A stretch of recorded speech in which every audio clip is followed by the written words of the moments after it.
Bonjour, j'accueille avec plaisir aujourd'hui chez Agora, IC Télévision, M. François Dampierre, compositeur, qui a composé la musique de plus de 200 chansons, dont les succès L'âme à la tendresse et Demain matin, Montréal matin, etc. Il a collaboré à titre d'orchestrateur et de directeur musical avec plusieurs noms tels que Pauline Julien, Claude Gauthier, Monique Lérac, Pierre Calvet, René Claude, Félix Leclerc, etc., pour qu'il réalise le tour de l'île ainsi que les 4 derniers albums, pour ne nommer que ceux-ci. Il a signé la bande sonore de près d'une soixantaine de films réalisés notamment par plusieurs artistes de renom. Il est chevalier de l'Ordre de la Pléiade, chevalier de l'Ordre national du Québec et membre de l'Ordre du Canada. Il vient de lancer tout récemment son album Requiem, dont on va parler aujourd'hui. Mesdames et messieurs, Kamal Benkiran avec vous chez Agora, IC Télévision, Montréal, Québec, Canada. Je vous souhaite la bienvenue parmi nous, Monsieur Dampierre. Merci, monsieur. Merci. Ça fait plaisir de vous accueillir. Alors, le mercredi 30 septembre, c'est la date du lancement de votre album Requiem à guichet fermé. Oui. Vous êtes décidé à faire cet album, à lancer cet album à 80 ans, on va dire là.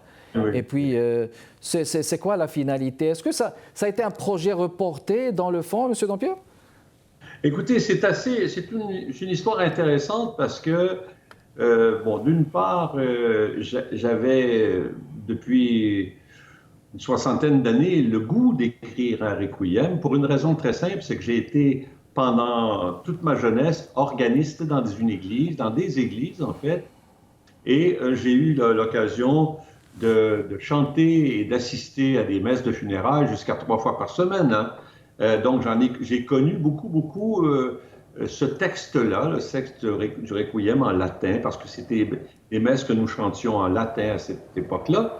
Mm-hmm. Et plus tard, quand j'ai commencé à faire ce métier-là et que je voyageais, j'avais toujours, à chaque fois que je visitais une église, une cathédrale, j'avais le goût de me lancer dans ça, d'écrire la musique d'un requiem. Mais bon, l'occasion ne se présentait pas. J'ai fait beaucoup de musique de film, comme je l'avais dit tout à l'heure, des chansons et tout ça. Et j'ai fait carrément le métier de compositeur sur commande, en fait, hein, qui travaillait sur commande. Et à partir du début du 21e siècle, vers l'an 2001-2002, j'ai commencé à écrire de la musique de concert.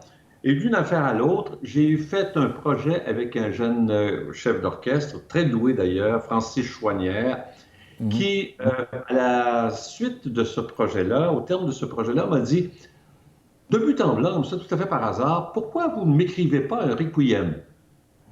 J'ai dit, écoutez mon cher, ça fait 60 ans que j'y pense, donnez-moi une date de diffusion et de concert et je le ferai avec joie. Donc, il m'a dit, le 8 juin prochain, le 8 juin 2024, c'était il y a 1 an et demi, et je lui ai donné la main et j'ai commencé à écrire tout de suite. Et c'est venu assez facilement, parce que comme je vous l'ai dit, je portais ça en moi depuis très longtemps. Donc, depuis longtemps porté.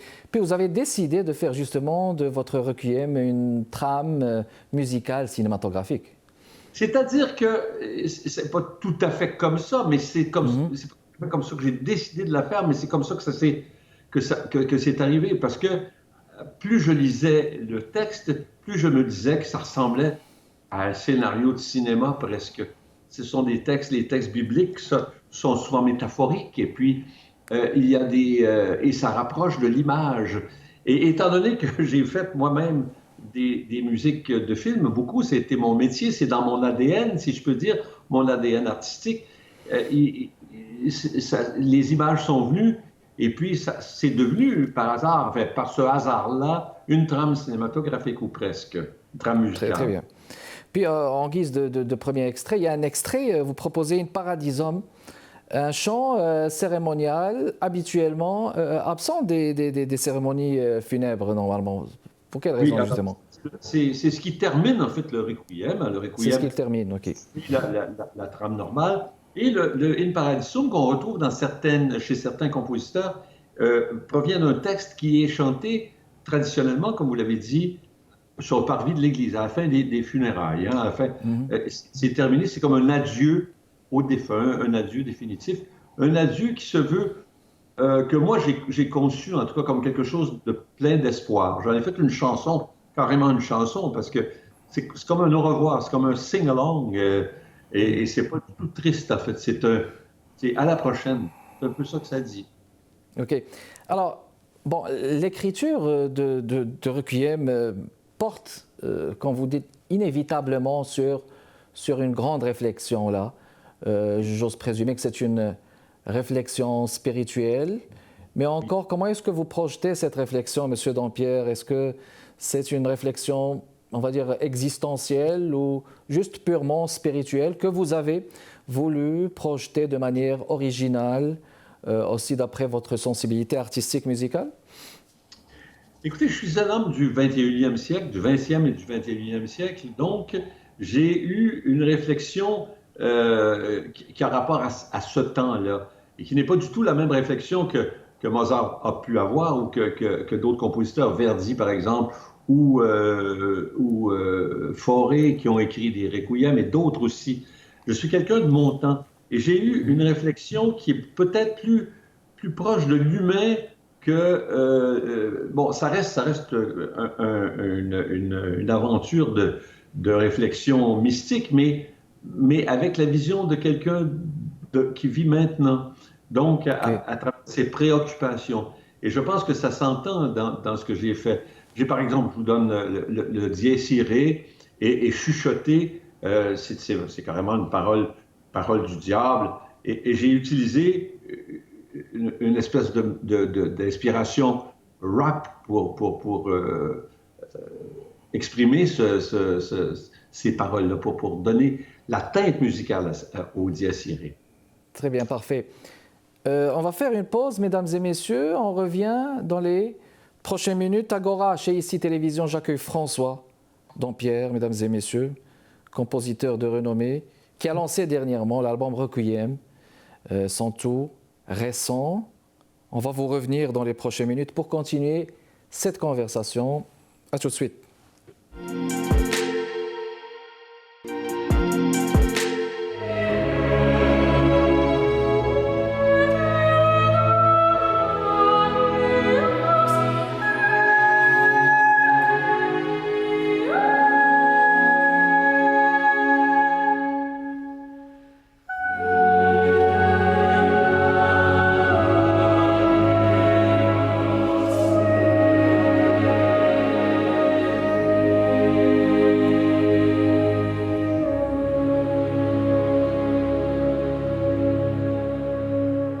De retour avec vous, mesdames et messieurs, après l'écoute de ce magnifique extrait d'In Paradisum. Alors, Monsieur Dampierre, là, je vous reviens là. Vous avez fait ce lancement à guichet fermé, justement. Alors, il y a eu un concert, il devait y avoir un seul concert le 8 juin, mais on a dû en refaire un deuxième qu'on a fait la veille, en fait, le 7 juin. À la Maison Symphonique, c'était fait à guichet fermé le 7, le 8 juin, et le 9 juin au Palais Montcalm à Québec, avec le même orchestre et le même chef qui avait fait l'enregistrement qui avait été fait un peu avant, à la fin de l'hiver dernier. Donc, nous avons fait ça, et c'était un très, très grand succès sur place. Je suis très fier de le dire, très content, très heureux de ça. Et je le dois beaucoup, je vous parlais tout à l'heure du chef d'orchestre Francis Chouanière, qui est un jeune homme, en fait, qui a maintenant 27 ans et qui est un grand musicien déjà, qui a des oreilles extraordinaires et qui a beaucoup, beaucoup de maîtrise de son métier. Et c'est magnifique. Non seulement ça, mais il a une vision du concert qui est assez nouvelle, qui est assez moderne. Il rejoint beaucoup de jeunes sur les réseaux sociaux, par exemple. On compose ces programmes très souvent avec des musiques de films, mais avec en première partie ou en seconde partie des œuvres de répertoire. Alors, il fait connaître les œuvres de répertoire aux jeunes et il leur donne aussi ce que les jeunes attendent, c'est-à-dire des choses qu'ils connaissent plus, comme les musiques de films ou la musique de bande dessinée, des choses comme ça. Donc, c'est quelqu'un qui a une démarche esthétique assez moderne, assez intéressante, assez ouverte aussi, qui s'adresse à tout le monde. Donc, c'était particulièrement heureux pour moi de travailler avec lui. Moi, j'ai 81 ans, lui a 27 ans. D'abord, c'est une rencontre intergénérationnelle. Intergénérationnel, voilà. C'est merveilleux, ça, c'est merveilleux. J'en étais ravi de ça. Je dois aussi le succès de ce disque-là à trois ou quatre personnes. D'abord à l'orchestre, aux musiciens, Oui. à ceux qui ont chanté, aux solistes aussi, à Myriam Leblanc, la soprano, à J et à Geoffroy Salvas, qui respectivement ténor et baryton. Bon. Et également à ceux qui ont fait l'enregistrement de ça, je pense à Carl Talbot et Philippe Bouvret. Ce que vous voyez sur la pochette, ça, c'est une fierté très particulière parce que c'est mon fils aîné, Fred, qui a fait tout le dessin et tout le lancement visuel de cette œuvre-là. Donc, magnifique, magnifique. Excellent. Alors là, vous nous avez donné une idée aussi juste sur les personnes qui ont travaillé. Parce qu'écoutez, il y a une belle harmonisation là. C'est de la musique très profonde, dirigée par le chef Francis Chouanière. Ma question, Monsieur Dampierre, c'est la particularité d'écrire un requiem, justement. Bon, on s'entend, c'est une musique, dans un premier temps, on va dire, avec une touche spirituelle. Mais quelle est justement la nuance par rapport à l'écriture d'une comédie musicale? Vous avez travaillé là-dedans aussi. Quelle est la différence ou la nuance que vous pouvez faire entre les deux? Parce que c'est une musique profonde, là, on s'entend, mais une comédie musicale aussi, c'est beaucoup de travail. Il y a beaucoup de retouches, là. C'est essentiellement une question de ton, hein, en fait. De ton, OK. Il y a quand même qu'on soit moi, je disais que je suis de mon siècle, mais malgré ça, il y a une espèce de sérieux, il y a une espèce d'une manière d'approcher ce sujet-là, une manière grave, si on peut dire. Et ça, j'ai vraiment travaillé dans ce sens-là. J'ai donné un côté mystique à ça qu'on ne retrouve pas. Il n'y a pas de danse, il y a rien. C'est pas une sauterie, en fait. C'est de la musique. Oui. C'est vraiment de la musique qui s'écoute avec une sorte d'attitude grave, une sorte de gravité, si vous voulez. C'est une musique à faire réfléchir. Oui. Mais c'est intéressant ce côté mystique dont vous parlez, Monsieur Dampierre. Est-ce que c'est une inspiration, je veux dire là, du livre sacré, une inspiration biblique en quelque sorte? Oui, écoutez, d'abord, je dois vous dire que j'ai été organiste, je vous en parlais tout à l'heure, j'ai été organiste pendant une dizaine d'années dans les églises. Donc, il y a pour moi un respect. Je ne suis pas un pratiquant, je ne pratique, je ne vais pas beaucoup à l'église, mais il m'est resté de cette époque-là beaucoup de respect. Non seulement pour les lieux de culte de ma religion d'origine, mais aussi pour tout ce qui est religieux. Si je rentre dans un temple bouddhiste, je vais avoir du respect pour ça. Si je rentre dans une mosquée, je vais avoir du respect pour la mosquée. Si je rentre dans un temple juif, je vais avoir du respect aussi pour tout ça. Donc, ça vient. J'ai une attitude par rapport au sacré que je tiens de mon enfance et qui est une attitude de respect. Et je pense que ça s'entend dans cette musique-là. Cela dit, j'ai pas écrit une musique qui est nécessairement une démonstration de piété tout au long du 55 minutes qu'elle dure. Je pense au Requiem de Fauré, qui est essentiellement une messe pieuse et qui est destinée directement à l'Église. J'ai pensé beaucoup à cette œuvre-là, mais celle que j'ai composée, comme quelque chose qui se destine au concert aussi. Donc, qui s'écoute avec une certaine forme de recul, avec une certaine forme de respect, mais qui peut s'écouter comme de la musique classique, comme une symphonie, mais pas du tout comme une comédie musicale. Quoique, il y ait là-dedans, comme je l'ai dit, des images qui reviennent à l'auditeur, ou qui sont venues moi aussi. Hein. Qui sont là. Très bien. Encore une pause, mesdames et messieurs. On vous revient dans les prochaines minutes. François Dampierre est mon invité aujourd'hui chez Agora, à ICI Télévision. À tout de suite.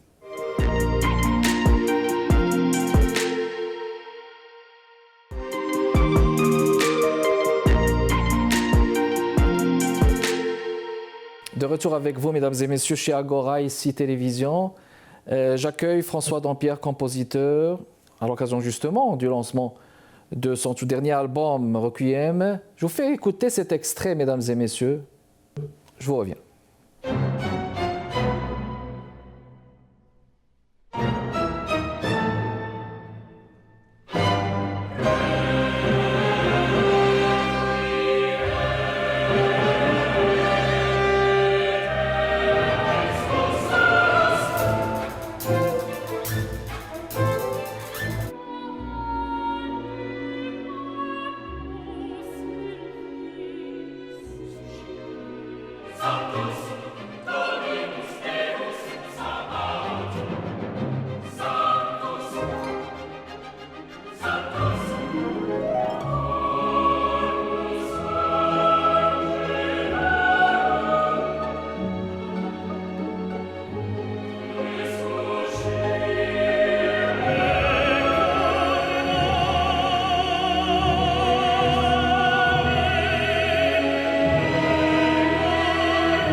De retour avec vous, mesdames et messieurs, chez Agora, on parle musique. Cette émission-là, François Dampierre, compositeur de renom au Québec, mesdames et messieurs, son tout dernier, c'est l'album Requiem, paru en 2024, dont on parle aujourd'hui. Parler de la musique par l'image, monsieur Dampierre. Je pense que vous avez beaucoup travaillé aussi à ce niveau-là. C'est un moyen d'expression privilégié chez vous. Vous avez essayé d'imbriquer quelque part aussi dans cet album? Oui, M. Benkiram, je suis toujours influencé par ça. Vous savez, j'ai composé, comme vous l'avez dit tout à l'heure, une soixantaine de musiques de films. Et à chaque fois que j'écris de la musique, je suis porté à penser à des images. Ça me vient, même quand il n'y a pas d'images qui me sont imposées. Si c'est un texte, le texte va me susciter des images et je vais écrire de la musique par rapport à ce que je vois. Je suis un peu comme ça, j'ai plus rien. Certains me le reprochent, d'autres, au contraire, applaudissent cette attitude-là, mais j'y peux rien, je suis un peu comme ça. Mais il y a eu quand même des collaborations cinématographiques, peut-être une influence, mais c'est toujours une touche de plus aussi dans le répertoire. Je voulais dire, l'album Requiem, justement, n'est-il pas quelque part un hommage à la vie? Peut-être permettez cette impression subjective-là? Tout à fait, M. Benguian. Vous avez raison parce que c'est à ça que j'ai pensé. J'ai pensé à faire quelque chose de pas nécessairement triste, de pas désespéré, peut-être de moins violent à certains égards. Parce que pour moi, la mort fait partie de la vie. On l'aborde souvent comme quelque chose comme un déchirement épouvantable. La mort est dure quand on perd quelqu'un. C'est dur pour ceux qui restent, en fait. Mais pour celui ou celle qui part, ça devrait être quelque chose, je dis bien, être quelque chose de normal. C'est un peu comme la naissance, la mort. Ça ne veut pas dire qu'on n'a pas de crainte, qu'on n'a pas la peur de l'inconnu, parce que, bon, bien sûr, où allons-nous, qui sommes-nous, qui suis-je, et ainsi de suite. Les questions sont des questions existentielles. Mais j'ai donc essayé de présenter dans ce requiem-là quelque chose d'assez ouvert. Il y a je pense à Hostias, par exemple, qui est un morceau mélancolique, mais avec une dose d'espoir, parce que vous avez entendu, parce que In Paradisum, bon, c'est un adieu sur un mode un peu plus joyeux. Il y a certaines parties comme ça qui sont beaucoup plus positives, en fait, mais avec une touche philosophique, parce qu'en parlant de l'hommage à la vie aussi, c'est l'acceptation de la mort, là, c'est aussi une réflexion philosophique, quelque part. Oui, puis quand on y pense, ça va de soi. D'abord, c'est inéluctable. Nous mourrons tous. Nous naissons et nous mourrons comme tout ce qui est vivant sur Terre, les arbres, les animaux, et on en fait partie. Et c'est comme ça. C'est comme ça que ça fonctionne. Le contraire, comme j'expliquais toujours à des gens, si jamais on nous annonçait qu'on ne mourrait plus jamais, ça serait le désespoir. Oui, Il y a- tout à fait. Bon. Oui, oui, Alors, exactement. Alors, donc, je l'ai parfait. conçu comme ça, conçu avec un sourire, mais non, oui, mais avec un sourire tout de même. Avec un sourire, bah, le sourire c'est toujours, donc là, on va vers le positif, donc avec le sourire. Je voulais juste aborder ce point très important, Monsieur Dampierre. Plus récemment, Louise Bessette a choisi d'interpréter au piano 16 Oui, pièces de musique de film sur un album intitulé Hommage à François Dampierre. oui, Sur l'étiquette AMA, c'est en 2023, le Conservatoire de musique de Montréal a souligné les 80 ans du compositeur. Et justement, le Conservatoire présentera en novembre 2024 2 événements concerts de vos œuvres. Alors, quelques mots sur oui. cet événement. Ouais, écoutez, c'est peut-être un signe des temps, peut-être parce que je vieillis, mais on joue de plus en plus mes choses. Et j'en suis ravi d'ailleurs. Mais Et un hommage, c'est toujours une consécration quelque part. c'est très sympathique. Louise Bessette, qui est une pianiste de concert et également professeure au conservatoire, a une carrière internationale, est une pianiste, une musicienne spécialisée un peu dans les œuvres de musique contemporaine, de musique Mhm. d'aujourd'hui, indépendamment du style de ces musiques, du genre de ces musiques-là. Elle peut jouer, par exemple, des choses très atonales, assez complexes, comme elle fait aussi, et c'est le cas dans ce qui me concerne, des musiques de films. Donc, je suis très honoré de ça, ça fait très plaisir. Elle les fait très bien d'ailleurs. Il m'arrive de jouer 2 pièces avec elle en concert. Ouais. Je vais le faire au cours de l'année encore quelques fois. Et elle sera au conservatoire. Mais au conservatoire, il y aura d'autres personnes aussi c'est un mois, le mois de novembre est un mois consacré un peu à mes œuvres au conservatoire. Donc, on va jouer toutes sortes de choses, des pièces pour percussion aussi, des pièces pour flûte et piano, un peu toutes sortes de choses. Des préludes aussi qui vont être joués par des élèves et par des professeurs. Des extraits de mes préludes de piano que j'ai écrits. Excellent. L'album Requiem de François Dampierre, la toute dernière parution, production, on va dire, du célèbre compositeur que j'ai eu l'honneur et le plaisir d'accueillir, Monsieur Dampierre. Un dernier mot, s'il y a des lancements prochains qui s'en viennent, des projets? Il y a toutes sortes de projets. Il y a un projet qui est hors musique même d'ailleurs. J'ai fait un livre de Hmm. recettes avec mon ex-épouse. On a des recettes de famille qu'on va publier. Mais dans le domaine musical, il y a d'autres choses, oui, qui s'en viennent. On a un projet qui se concrétise bientôt d'un concerto de violon. Je ne peux pas en Oui, parler plus que ça pour le moment, mais ok. je pense que ça va être le travail que je vais entreprendre cette année. Très bien. Merci beaucoup d'avoir accepté notre invitation, Monsieur François Dampierre, compositeur, mesdames et messieurs. Merci de votre continuel intérêt. Kamal Benkiran avec Merci. vous chez Agora, ici Télévision. Jeudi prochain, on vous fixe un nouveau rendez-vous. Au revoir.